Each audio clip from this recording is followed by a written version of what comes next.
If you pursue atheism, all you have is money, sex, drugs. Oh, I'm actually a Taoist. Everyone to start. In school itself, a lighter was like put really near my ear. So my story on being discriminated is, it dates back when I in primary school and secondary school. So throughout those years, I used to always be the only Sikh girl in school. You know, Sikhs, we look different. You know, we have our hair like in a plait down long and all that, right? So I used to get bullied a lot about that. I used to get like my hair pulled, called names because my name was very different from everyone else's. So yeah, it was kind of traumatizing in the sense that I couldn't speak up about it as well, because I was very young then. I didn't know how to like articulate, Yeah. Right. Sorry to hear that. But I also just wondering, so when you experienced that, did you try to, say, consult your teacher or consult your parents and say, I'm facing this in school? What are some ways that you try to face this pressure and this bullying that you face in school?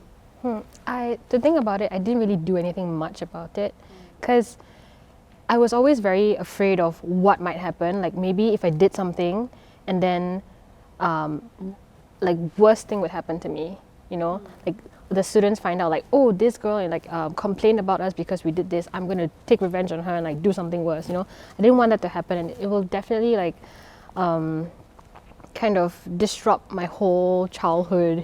I'll constantly be getting bullied, and I won't get out of that whole that journey of like being bullied. Yeah. Yeah. All right.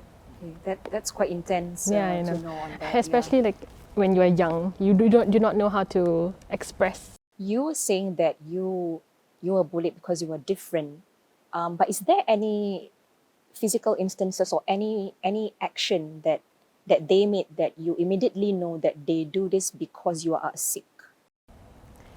Well, because my name is PREET, right? So they call me Peacock. Right. So yeah, because it kind of sounds similar, but it didn't feel nice to me. Right. Yeah, and because of my hair, they used to pull, or like there was this one time where it was really drastic to the point where a lighter was like put really near my ear. Yeah, it was in school itself, like during the assembly period. Yeah, so that was quite really scary. Yeah, I thought I was going to die at that moment because fire, right? What about you, Master Adrian? What are your stories? In the early days of my career, when I first started in the career, and then IT was my professionals, engineering company and all those things.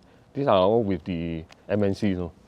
But somehow during one of the networking sessions, I was asked a few questions, and then surprisingly, everyone was asking each of us, sharing their habits, their hobbies, and what they do in their pastimes, and also what their religion. I don't know why the religion was part of it. So most of them share, and then finally come to my turn. Then I said, oh, I'm actually a Taoist. Everyone to start. So I saw a few faces was, hey, how come it gave me a very surprised look and all that stuff. Then some of them even asked me, hey, do you know that this religion actually is a old folks religion? So as a youngster, how come you actually enter into this religion itself? Okay. So and then the other thing is that a lot of they felt that our religion are basically superstitious. Sort of thing we done was praying to idols, okay, burning incense paper, or using of talismans to cure maybe some illness or some grief you have and all that stuff. So it helped me. It gave me a situation whereby I really cannot answer so much of these things because that was my earlier days, where I just a devotees of the religion only. So somehow it instilled me to not to answer back, but instead of telling them whatever I know. But in my heart, I have a determination. I want to move further to study more on this religion. Then thereafter, about 2009, I become ordinated as a Taoist priest. I remember that being in the organizations that I've worked in, there was one time that I was actually that I wanted to pray during work hours, and then so I took a break, and then I went to an empty cubicle, and then I asked the neighbors who were sitting right next to the few cubicles whether they were okay with me praying in that empty cubicle. So they said it was fine, go ahead and all that. So after I did my prayers, I was called up by my boss. So my boss was telling me that it is not appropriate for me to pray in that area, and that I should actually go find some empty space where no one was around for me to, yeah, I see your look, I know. So I should find some empty space to go do my prayers. And I asked why. So when I asked why, he said, oh, I am being, just to be a bit more sensitive to the people around me. So I voiced out, I actually asked the people around me whether they were okay, and they said they were okay. So then he said that it's not okay. It is to be equal to everybody. Yeah, you just reminded me of a couple of recent incidents when this particular faith leader, this particular religious leader, was making statements about atheism, about humanists, in one of their religious sermons. So something to their own followers. They mentioned something to the extent that atheists were again immoral. Atheists were hedonists, right? So if you pursue atheism, all you have is money, sex, drugs, crime, and then what stops there, right?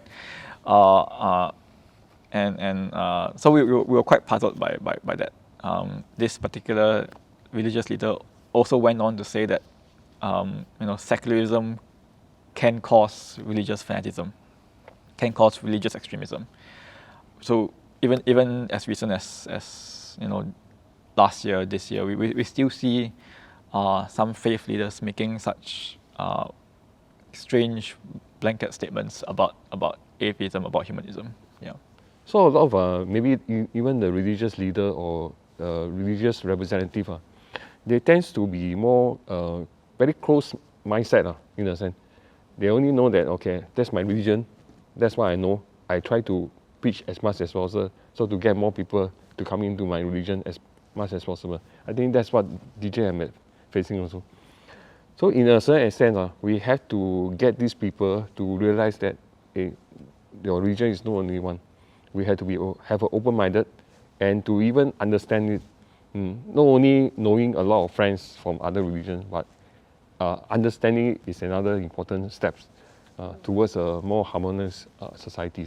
So I've had this couple of experiences of certain people not believing that I'm a Sikh. Yeah. So they would ask me are you Indian? And I'm like, no, I'm not Indian, I'm a Sikh. And they're like, what's a Sikh? Then the very common way of explaining, the ones who have the turbans, they have we call this the kara, right? The ones that have the silver bangle around, and they'll be like, no such thing. And I'm like, are you serious? No such thing. We have been in Singapore for so long and you do not know. So they would insist there's no such thing as a Sikh, which kind of I'm going to use your word, bewildered me, hello, I'm telling you this, but you're not believing me. Also it brings out a lot of frustration. I have to explain to them. And it does show a lot of ignorance.